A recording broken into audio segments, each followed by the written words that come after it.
everyone. Today we wanted to give you something special. We are celebrating our first 10 episodes of Whiteboard Mondays, and as our gift to you, we wanted to take you for a dive, and it will be a short but very deep dive in a submarine.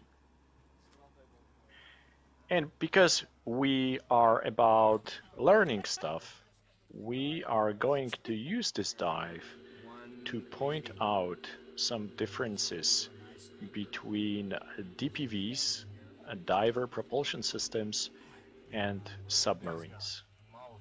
I think it will be a very interesting episode, and you will see a lot of cool stuff which you wouldn't in other places.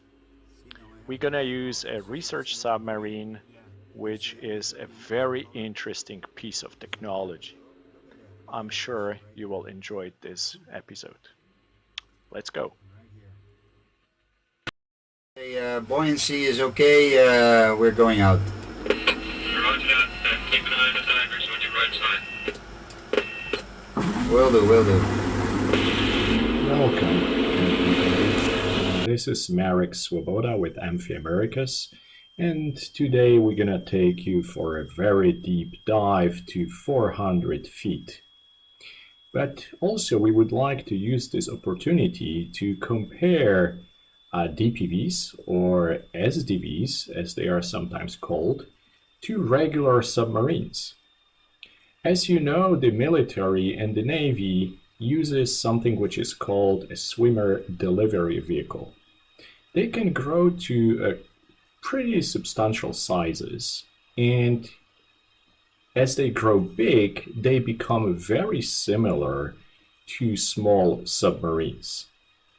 They share a lot of systems, and sometimes it's confusing and people cannot differentiate between those two platforms. We would like to make it a little bit more clear and give you some hints how to do so. So let's start.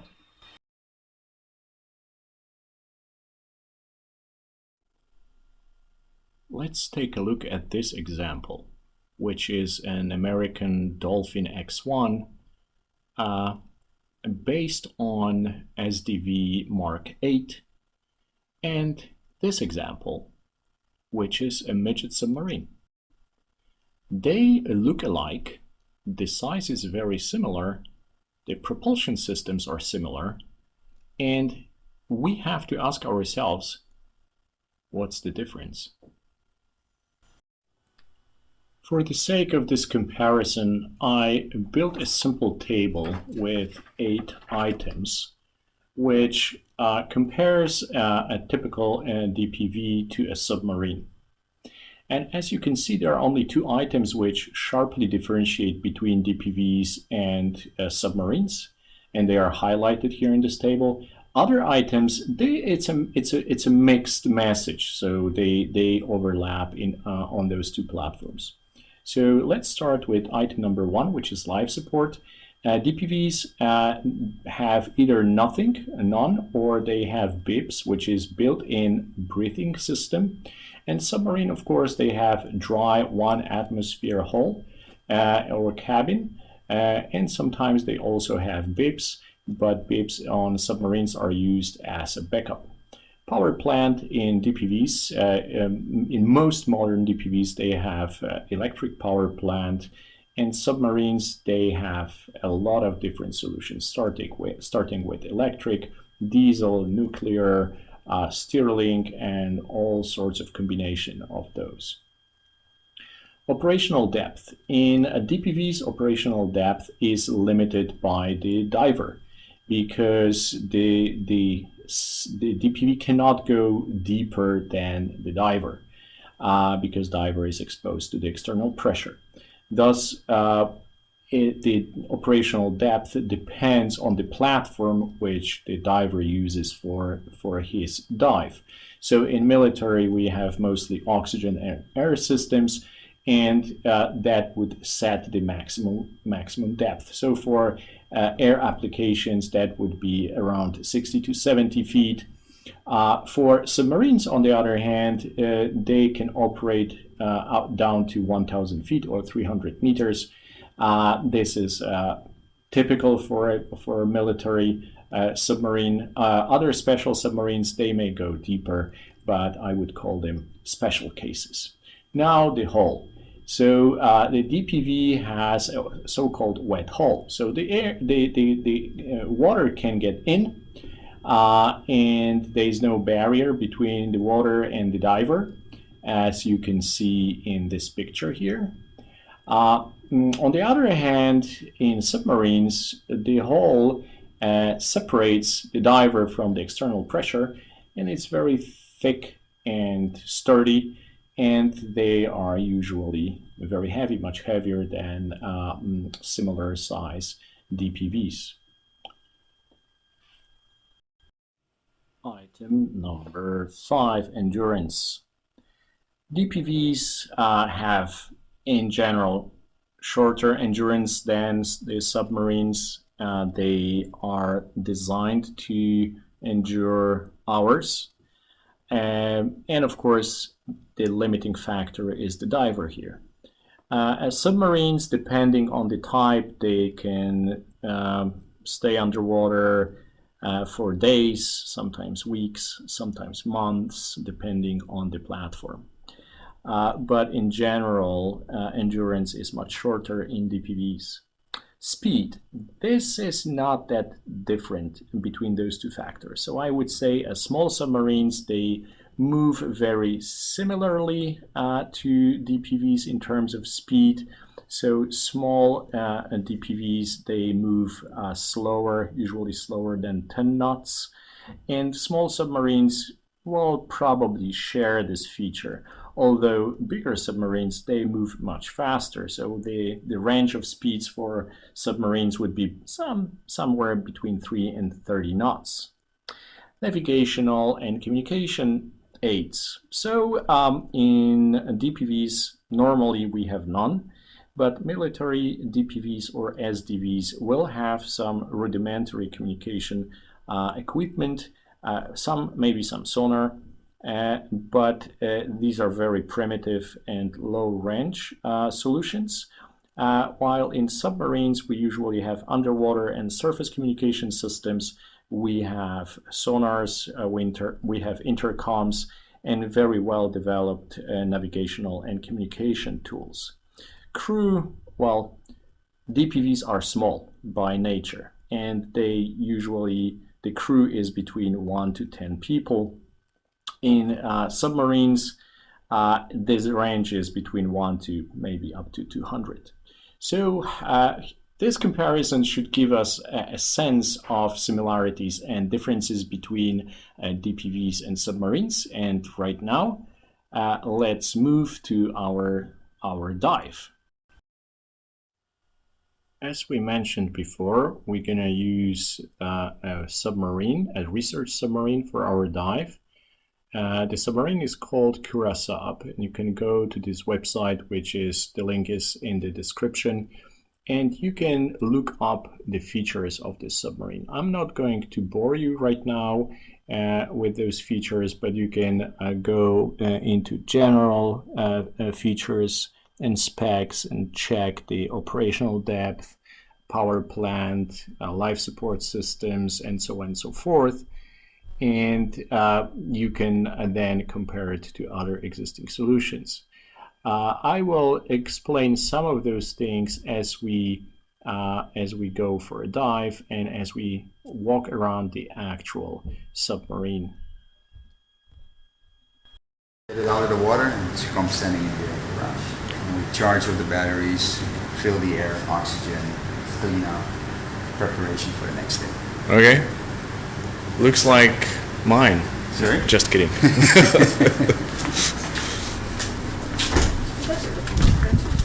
Oh, you don't mind? No, sure, Okay. go ahead. Alrighty. This Morning. Morning. Hi, how are you? Ta-da. Wow, this Yeah, is it's, great. yeah, a lot of times when we get people and say, oh, I thought it was bigger and this and that. Yeah. That's what they always say, you know. But yeah, it's a research submarine. Huh? Yeah, it was finished last year, so it's new. It was built for us. Built in Vancouver, Canada. That's why we have that little lizard on the front also. Nutco Research. See that's the company that built it. And they built more submersibles, but this is actually one of their how you call that, their pride and joy. And we get a chance to operate it here in Curacao. And yeah, it's like I said, research. I mean, it's equipped with the arms for getting shells, rocks, sand, whatever researchers want to investigate. We can get that for them. That's why we have the big crate in the front also. You know, for stones, sponges, you name it. So this is your pouch where you put stuff? Yeah, we can put stuff in, you know. I mean, you can grab it, that's one thing, but you need to be able to bring it up also. Yep. So, yeah. Okay, so this is camera? Yeah, those are just navigational cameras. Just, you know, to find blind spots. You have blind spots, just like in a car. You have your rear view mirror. This is my rear view mirror, or my side view mirror. You know, because when I'm sitting there in the middle, you guys going to be, it's fogged up right now because of the temperature difference. But you guys be laying here in the front with your face close to the window, and I'll be sitting behind, so I can't see through the sides. That's why I have those two cameras. And then there's a little one right on top. That's for when we're afloat. You know, when I'm above the water, you can see where we're going. Okay, so these are the arms. You've got two arms or just one? One collecting arm, and we can suck water, and one we can blow water with. Something is covered in sand or whatever, you know. That's what it's for. And so lights? they're doing the last preparations on that, because later on in the day we'll probably go do a little collecting run. See if there's any new stuff that we see. And you we do found some new fish species already. Okay. And they are being identified. They are being identified as we speak. Yeah, so and that's just the beginning. So this research is done for a university or some research group? Yeah, there's our two main research facilities that visit us here is the Smithsonian Institute, Washington, and then University of Wilmington. They have yearly visits here, and the frequency is going to increase only because they've just, you know, touched base with us and they've seen what we're able to do, and we're going to get it to the next step. Yeah. So this is mostly biology and geology? Mainly, yeah, correct. Underwater life, from fishes to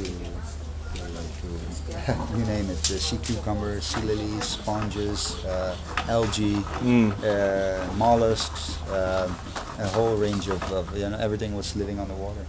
Corals, fans, you name it. Everybody has their expertise. So can we walk around? Yeah, sure. These are the orange ones are the tanks for the batteries. It's all electrically operated. You know, all the motors are running on electricity. So these are the battery pods. Everything's doubled up. So if one side fails, you can switch onto the other side. The black tanks is compressed air, just like diving air, scuba diving. What's the pressure? Like 200, 300 yeah, psi? it's 2,300 pounds. And we use that for the ballast. We can make the sub buoyant. It's also a safety feature, and we'll go through that later on. If everything fails and I don't have any power, I just open the valves, fill the tanks with air. You can bail out. Yeah, that's the air that we're using for that. We also use this in case an emergency inside, just like in a cabin from an airplane, when there's smoke or whatever and it's not breathable anymore, you put on a mask. Same thing. We have the masks inside and we will breathe up the tanks. Okay. Everything doubled up. Here you see, you know, motors. Everything on the, you know, port and starboard the same. These are the verticals to go up and down. We got translationals, so we can move sideways, and we have the mains, forward and reverse. So we're like a helicopter. We can move in any direction, only a little slower. Helicopter can go, you know, it's in the air. We're in the water and we're heavy, so Yeah, but we can do, yeah, How heavy? move in every direction. Sorry? Did you do the project? Did you, do everything? Design of it? No, the design, no. We had some input as to what we wanted and how we wanted it, but the actual design and all the calculations were done by Nutco. It is a certified submarine also, so it means the whole, from start, from welding the actual tank. It's just a steel tank. Everything's certified, all the welds, the whole process is monitored by Lloyd's. So that's why it was pricey also, because you pay for that. How much? Sorry? How much? $2 million right here. You kidding? Yeah, slightly over. Yeah. We started at 1.8 and anyway, it went up addition, extra. So, yeah. You won't say, but yeah. I would. Yeah. Looks pretty. No, there's a lot of time and technology went into this. And yeah. There we have our oxygen tanks, 4 of them. They're connected in pairs, so 2 on port, 2 on starboard. Also safety. One fills, you can switch onto the next. That blue tank, that's fuses, relays, and a bunch of other stuff is in there. We try to keep all that was in the initial design, which it took a little long time to realize all that. But basically, you want to have everything outside the submarine. Okay. There's less, electricity, switches, and all that stuff happening inside. You want to keep all the high voltage outside, so inside the cabin you don't have any risk of fire or shorts and stuff like that. You want to keep. We have 24 and 12 volts inside for communications, and for PLC controller. That's it, and all the high voltage stuff is done outside the submarine. And how long did it take to build the whole thing? Like from the moment you made a phone call, I want the 3 submarine. years. 3 years. It was, 2.5 years, but some stuff had to be redone. It's not stuff that you get in the supermarket off the shelf and put it together. So a lot of stuff, everything is basically custom made. And because of the certification of Lloyd's, some things had to be redone because they weren't approved. Yeah. So that's why it took so long. But yeah, the 3 years. Yeah. Amazing. So. 3 years and $2 million. Yeah, that's it. So how fast can you go? Like 5 knots? About 3 knots. 3 knots? 3 nautical miles. Yeah, that's yeah. If we have no current, if we have current with us, we go faster. Against us, slower. It's rated for 1,000 feet. So for the depth, rating depth. We'll go halfway, 400 or 500. Have you gone all the way? We have gone to 1,000. Gets dark and lonely down there. Yeah. Now you'll see it. We're gonna go down. I won't spoil the surprise. Okie dokie, great. All right, let's go inside. We'll go over the last safety things that I want to show you guys on the monitor on the screen. So we go inside for the last safety briefing. You see the building ahead of us is the base of the submarine. It houses the technical facilities as well as the offices of the company. We're going in to listen to the last safety briefing, and here you can see the garage where the submarine is normally stored, and the technical side of the base with technical gases, oxygen, air, some makeshift offices on the attic, and pretty soon we're gonna board the submarine and go. Before we get in, we have to take some ballast, around 150 kilograms, to compensate for the fact that it's going to be only 3 people on board instead of 5. And this ballast is going to help with our buoyancy and stability of the sub.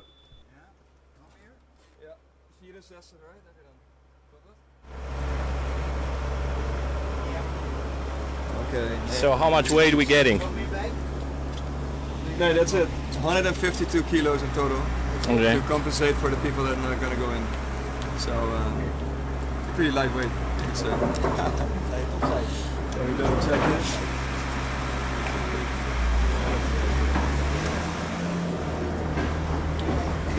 What's this? These are the weights. I just make sure that we got some weights in the down below to get a low center of gravity, and also more in the back, so you don't get much too much tilt or it goes down. And what's this machine here? This is the piping. This is the ballast valves, controls, and also some of the quinidine equipment. So all the high pressure air goes from here to where it's needed. We just got in. You see how it looks like from there, and the diameter of the hole would be probably around 4 feet.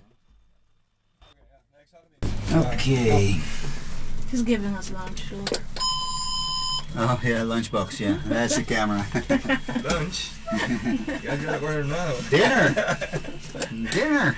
Well, maybe it's sashimi today. Let's see. Okay, I have the bench where you're laying on the side. You'll see a little opening. This one here? Yeah, that's the one for the safety mask. I and do you see know it. where that is. Yes.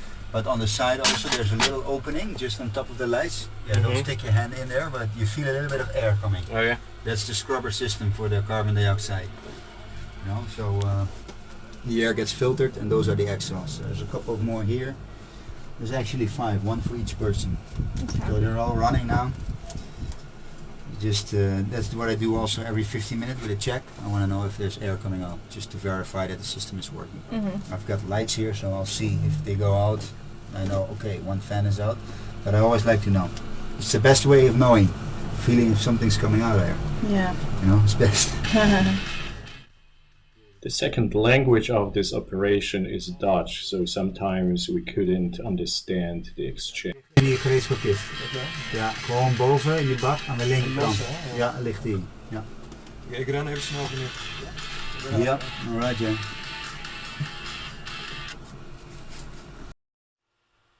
Okay, closing the hatch and going for a dive. Congrats. Have fun, guys. Alrighty. Alrighty.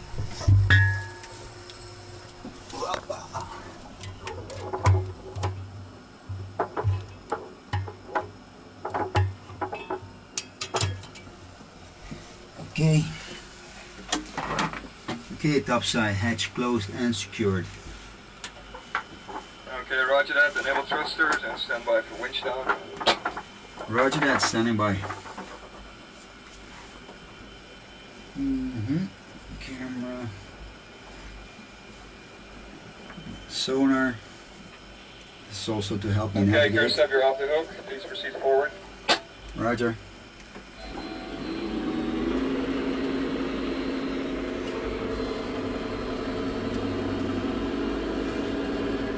The buoyancy is okay, we're going out. Roger that. Keep an eye on the divers on your right side. Will do, will do. The thing which disappears the fastest is the light.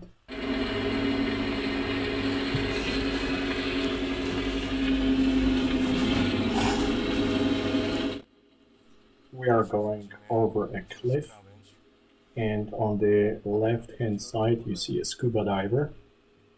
He is deeper than us right now, but very soon we will go so deep that he won't be able to keep up with us.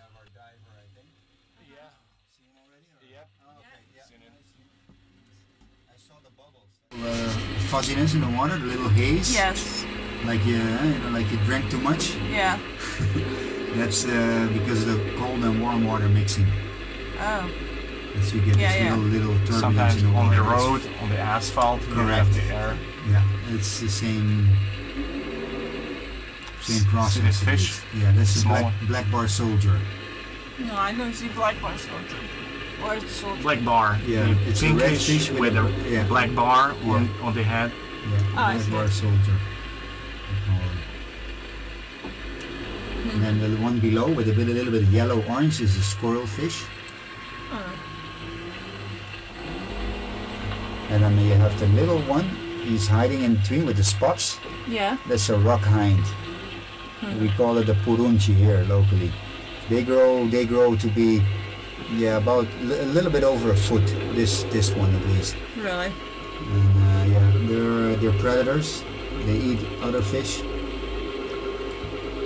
and they're nasty. Look at those colors. Yeah, this one also tube sponge. This purple one, nice. Huh? Beautiful. And a little puffer fish. Oh, hello. That's a trunk family, trunk fish. They don't have bones. They have like an exoskeleton, the hard shell. They don't have any, how do you call it, ligaments or anything. No spine. Right? It's just a box fish, trunk fish.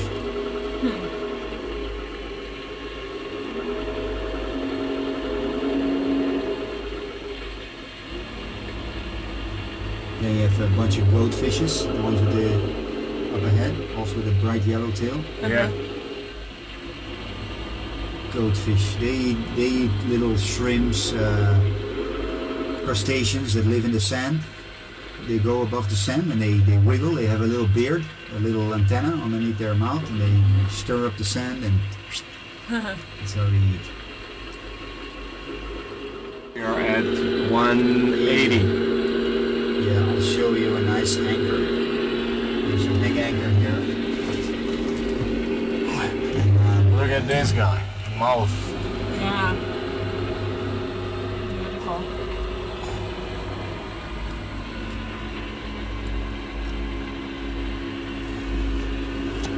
see now I have the light off. You see it's a little green. Yeah. Because you lose the color because of the depth. Oh, look at that lionfish right there. Oh, two. Right here. See them sitting here on the rock? Yes. Oh my gosh. That's the lionfish. Oh. Incredible. How did you spot it? This. He knows what to look Yeah, for, I know right? what to look. I know what to look for. You paid them off, man. They're really, really nice, but they are invasive species. They're not native. Oh. They came here. Here, see, he's hunting in our light. He's see, he's gonna go for that fish. Oh. They came here through the Bahamas, Florida. That's where they initiated from. Oh. They're originally a Pacific species, but they were caught for aquariums in the States, and then they had open systems and they got washed into the ocean because of hurricane damage and stuff like that. Okay.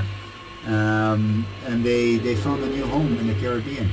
Well, can you They blame went them? all the way from Florida through the Keys, through the Bahama chain, Wow. Puerto Rico. And we have them now since a year and a half.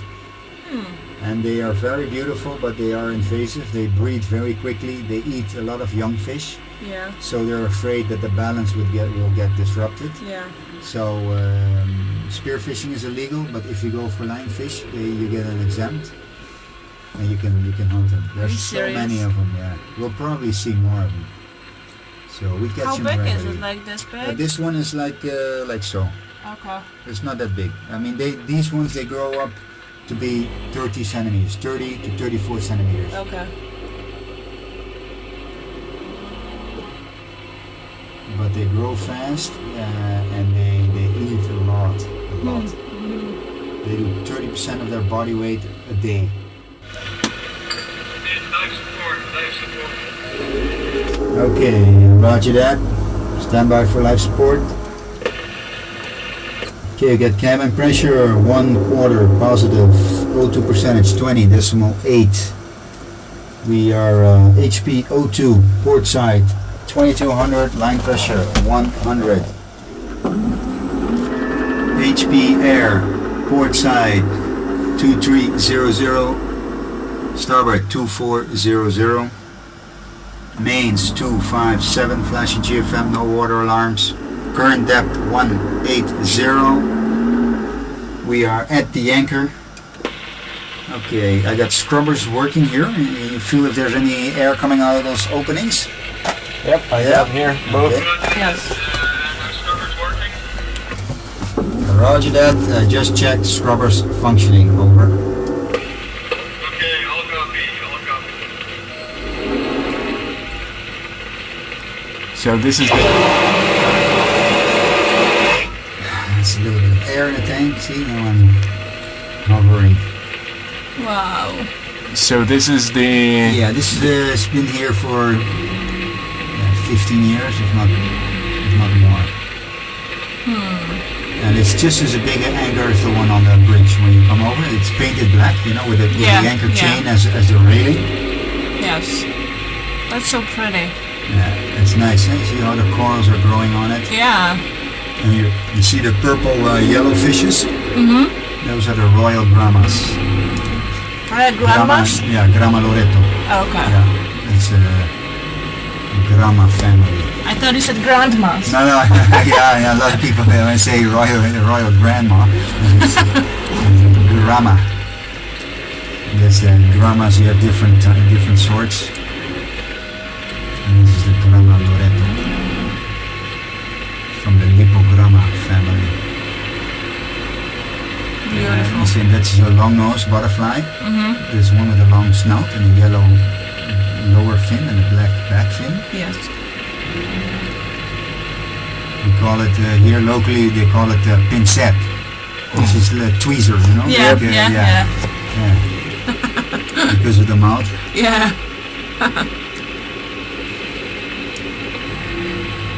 I don't see lionfish here. Usually there's lionfish here too. Maybe I'm sleeping or whatever. Are they territorial? Yeah, they are. They usually hang around in one spot. There's a piece of chain also, still attached on the anchor. Yeah. Look at that fish looking out that's, there. yeah, it's a small grouper, Graysby. Well, actually, that's a small grouper. Yeah, the one. Yeah, it's a small grouper. Yeah. There was a Graysby, which is related closely to the grouper, but he just went underneath the anchor. Right, I saw it. They also have all these spots on them. Graysbys, rock hinds, red hinds, they're all grouper-like family.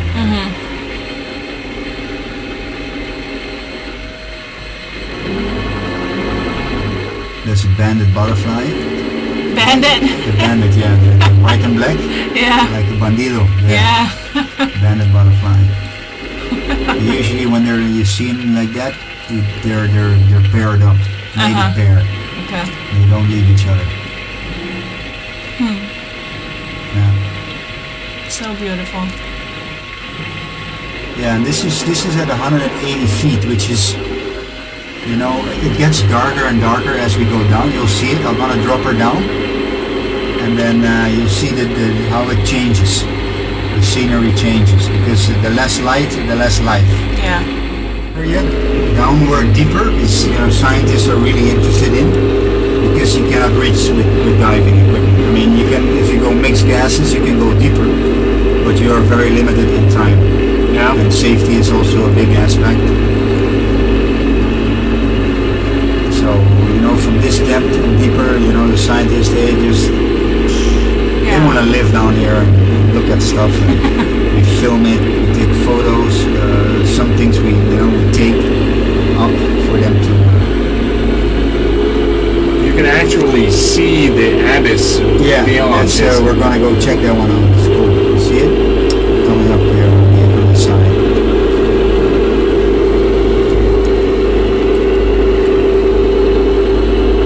That's the big drop-off, like from Nemo. Yeah. He was not allowed to go to the big drop-offs. No, Nemo, don't!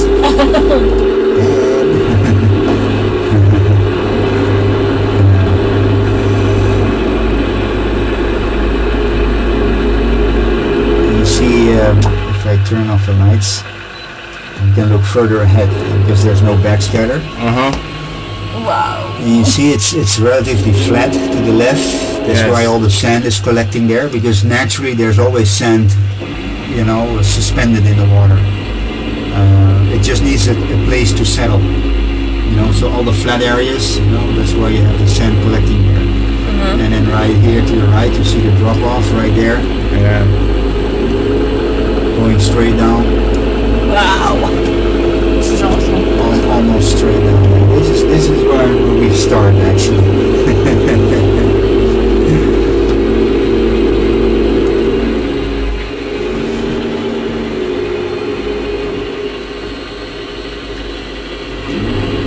How far above the ground are we hovering?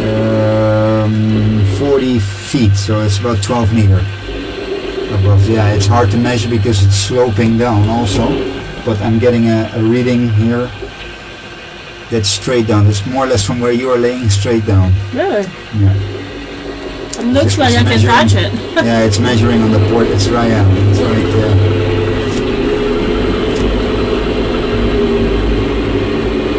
Wow, look at the slope. Nice, huh? Yeah.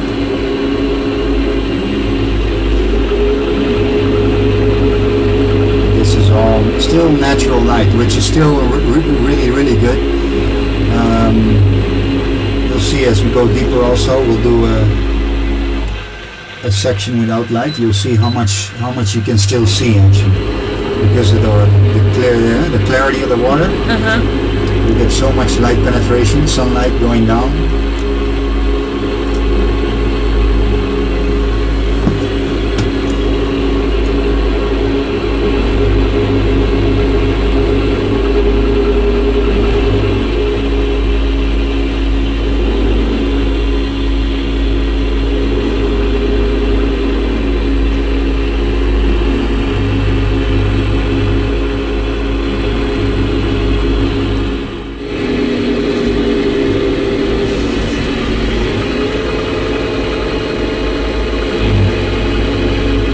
This is eerie looking landscape.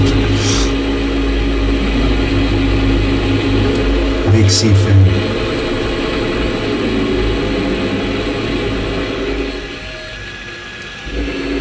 And we are 350. 350. Yeah. What is it? 100 meters? This is like 100, 20? Less than that. 115. Yeah, 100 feet is 30 meters, so Right. we're 100 meters, Yeah. a little bit more.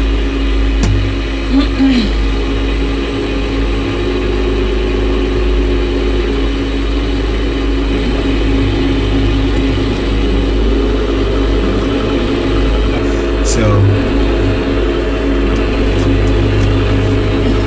you feel the side of the if you go to the side of the submarine, if you feel the steel, it's getting cold. It is. You feel it? Yes. Yeah. It is cold. Yeah, because it's cooled by the outside. So right now our well, at this depth our temperature is about 18-19 degrees Celsius. It's still not bad. No.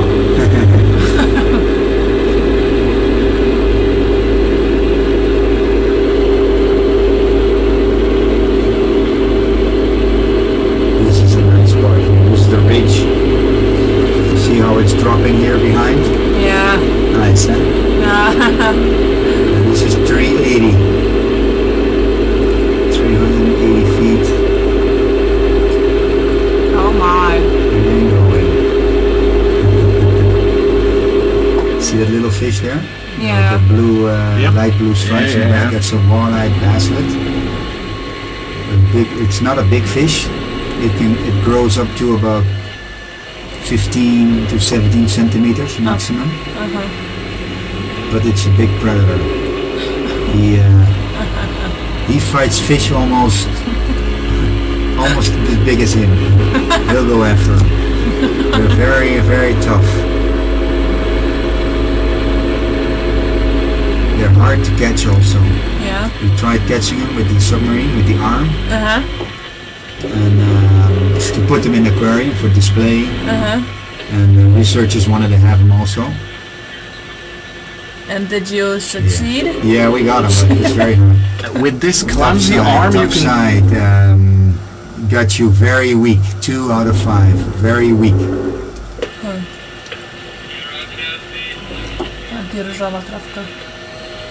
Okay, I've got you slightly better. Be aware, we are 400 feet on the edge of the ridge. Over.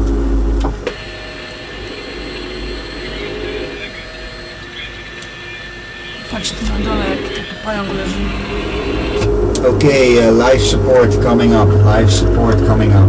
Stand by. Cabin pressure equal. O2 percentage 20.6.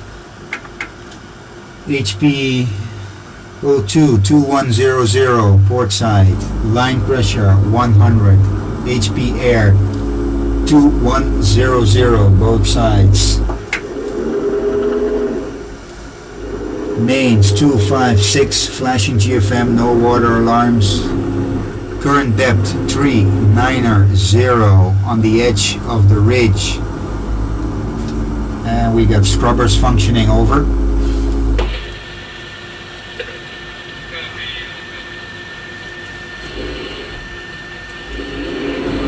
Yeah, the way we catch fish is with the other arm we can blow water. And we have a tank, mixing tank, and we can release an anesthetic for the fish, because the fish is not going to sit there and say, come and get me.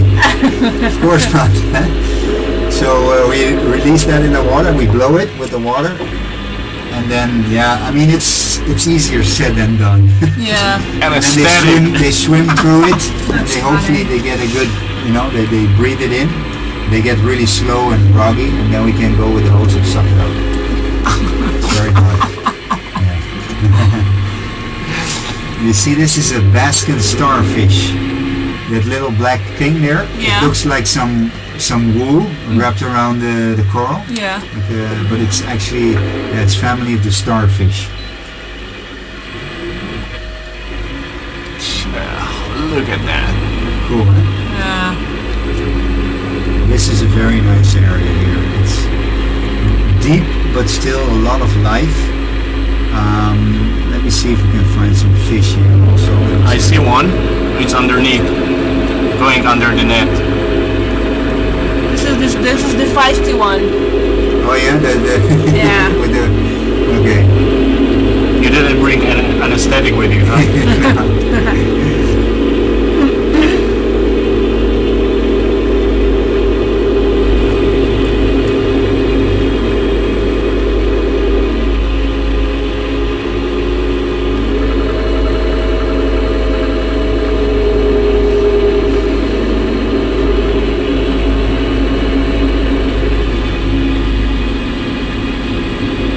Fish, is it? There's a fish up there?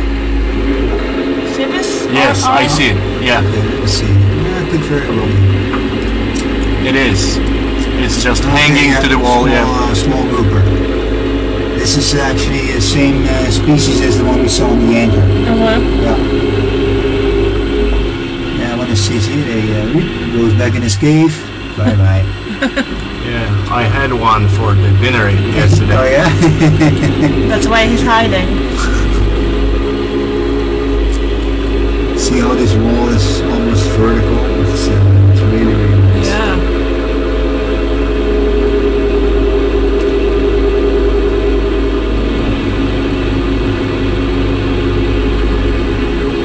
I'm trying to see if we have some, the golden basslet.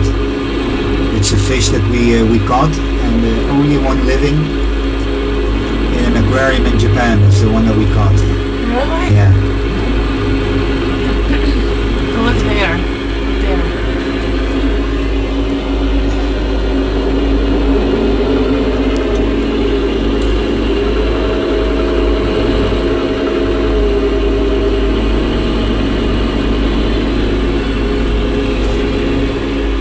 Maybe we don't have to come back up, do we? Stay down there. My life is so boring compared to this.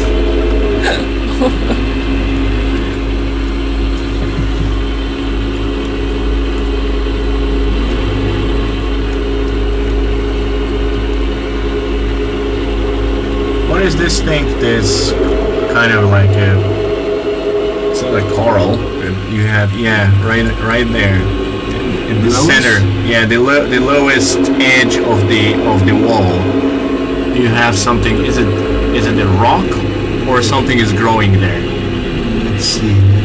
The yellow one? No, actually we're facing it, and there's another one on the right hand side. That white one, you mean? No, I'm actually talking about those guys. Okay, those are sponges. Sponges? It's the same as this one right here below. Right there. Those are sponges, yeah. Oh, okay. And this is the glass sponge. They look very innocent, but they are hard. I'll show you. I have one up. You can feel it. It's really sharp and hard. And you see the little white flowers, like little tulips. Yeah. Those are juvenile sponges, and they grow to be yellow like this. So the little white one you see there, those are offspring from these sponges. And there's a big study on these sponges now.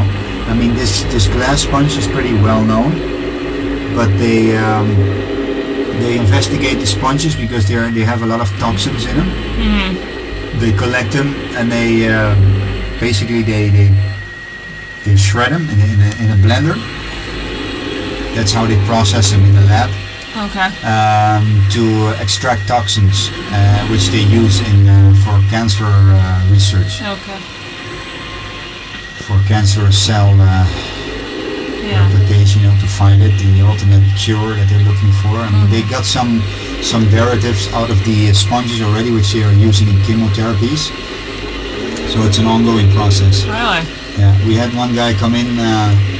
We dove with him for 2 weeks, 2 dives a day, only looking for sponges. And we found a lot of new ones also. And yeah, it goes to the lab, and from there on,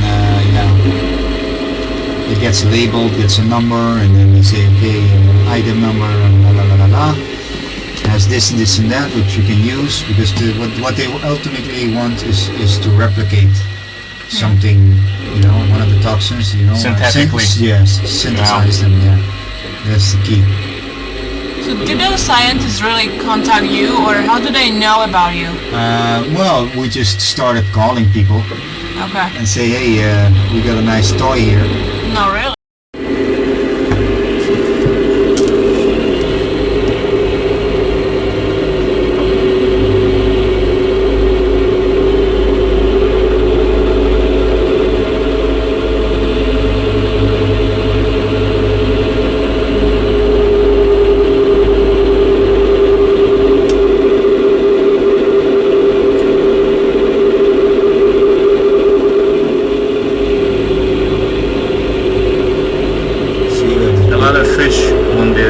Side? Yeah, you see them. That's all squirrel fishes. Here. Yes, topside. Go ahead. Go ahead.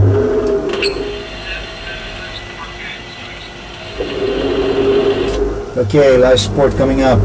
Cabin pressure still equal. O2 percentage 20.5. O2 HP port side 2100 100. Line pressure. HP air 2200 both sides. That's HP air. Flashing GFM, no water alarms. Mains 254. Current depth 300 feet. We're at the rock and scrubbers functioning. Over.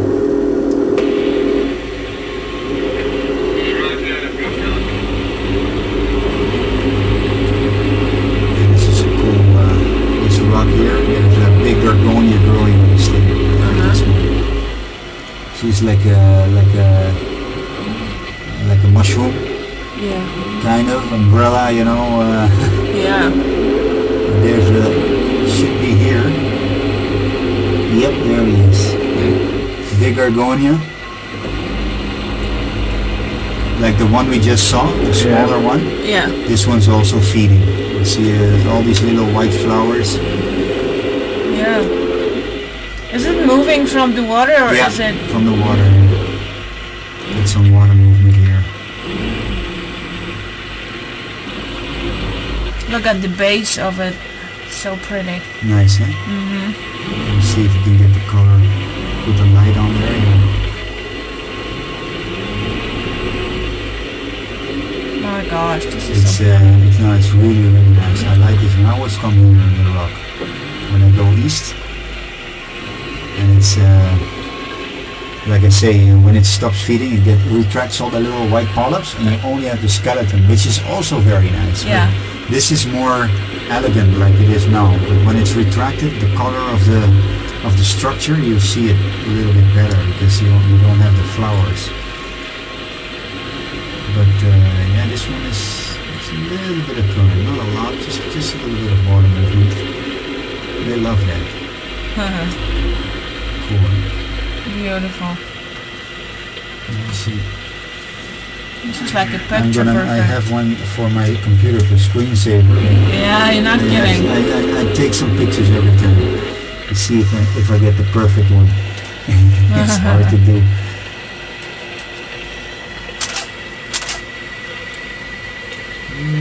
Not bad.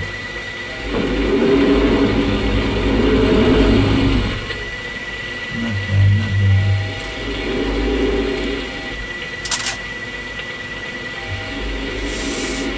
Too much flash in the window.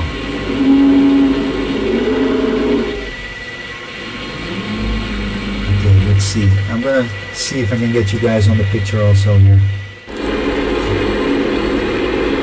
Two small tugboats, and one of them, this one, the one that we are looking at right now, this one sank in, it was close to shore in about 4 meters of water, because it ran aground. And then we had a storm, that's 20 years ago already. That's Brandt. It was Hurricane Brandt, but it was not a hurricane force here, but we did have the storm surge. Okay. And then it loosened this ship, this tugboat, and she slid down the reef. Ended up here. See, we got lionfish also here, big one. 2 of them. See them? Right there, on the bottom. There, yeah.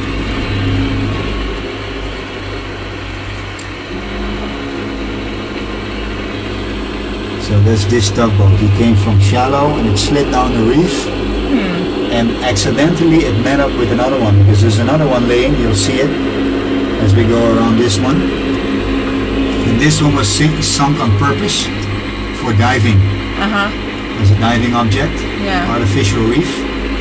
But it went basically, you can still dive it, but it's very, very short dive, because it's too deep. Oh wow. You can be here 3 minutes, 4 minutes, and you have to get up. Wow. Yeah, it's And you see how close they are? Yeah. And then this one to the right, this little wreck to the right, it slid down the reef, and it almost hit this one. Oh my Almost, gosh. yeah. It's really coincidental that they met up like this, yeah.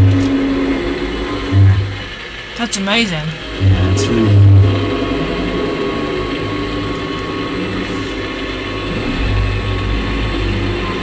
And these have been here now for 20... This one here to the left, it's been here for 22 years. And the other one is about 19, 20 years since Brandt. I gotta look it up when it was exactly that it slid down.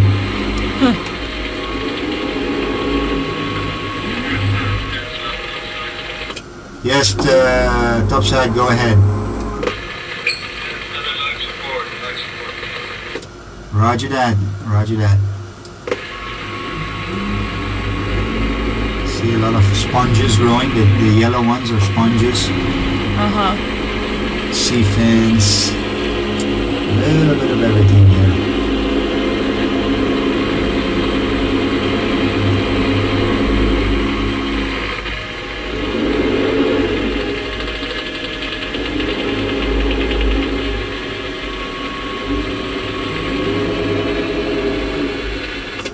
Okay, topside, live support coming up. We got, okay, that's a Senate, a whole school of the little small fishes, the narrow, slender ones. Yeah. They're related to the barracuda. That's some Senate. Topside, ready, live support. Cabin pressure is slightly positive, O2 percentage 20.8. HPO2 2100 100 on line pressure. HP air 2300 on port, 2300 on starboard. Mains 251, flash and GFM, no water alarms. Current depth 150, we're at the tugboats, and we have scrubbers functioning. See, the Barracuda is related to them. These ones are smaller though, narrower.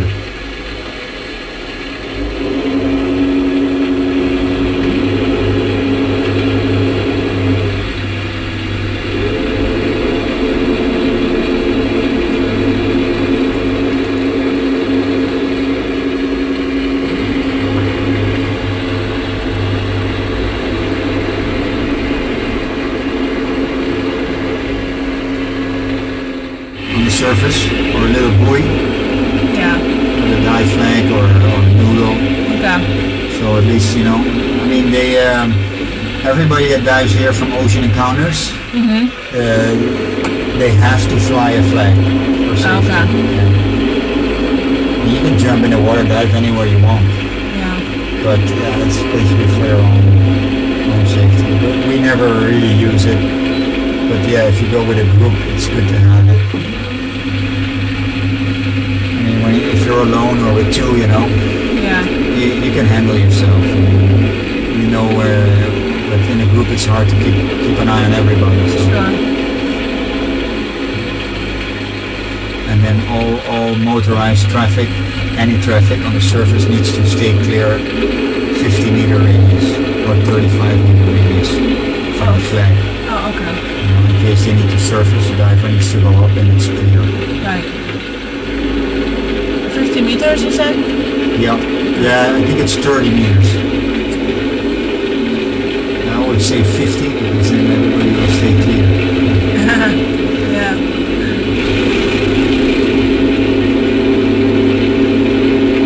Okay, topside standing by, 6-9 VHF. Then be advised, all clear to surface and Good copy, good copy.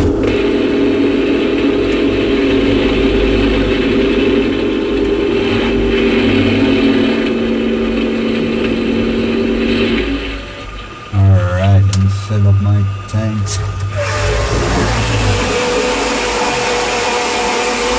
Oke, Mbak Budang.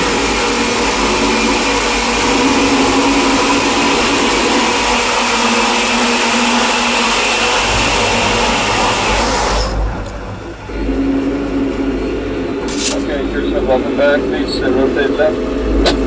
Roger. Okay, that's it. Come forward. I'll stop.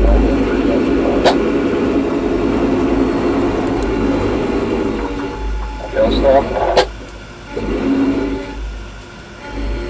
And come steer.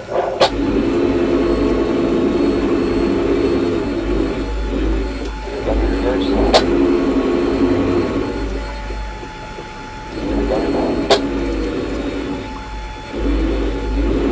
Straight in. Keep it coming.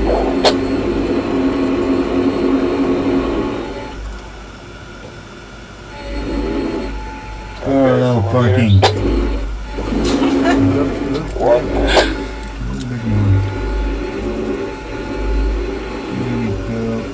Okay, that's it. Please hold in position. Boom. Roger that. Whenever ready, we're good for hatch. When they open the hatch, we might feel a little change in the pressure on the ears. Yeah, that's it. You can disable thrusters. Not- Standing by for hatch. Yeah, go ahead. Good for hatch. Good for hatch.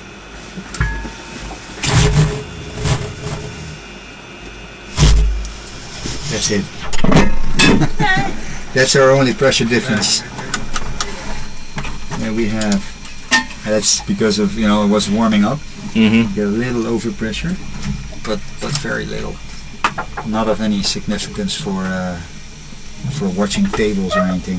Stuff like that. Mm-hmm. Okay. It was great. Yeah. I'm speechless. Good. I don't know what to say. Okay. Well, we have to get a job here, somewhere in the vicinity, so we can come here often. Yeah. Let's see. Main power off. There we go.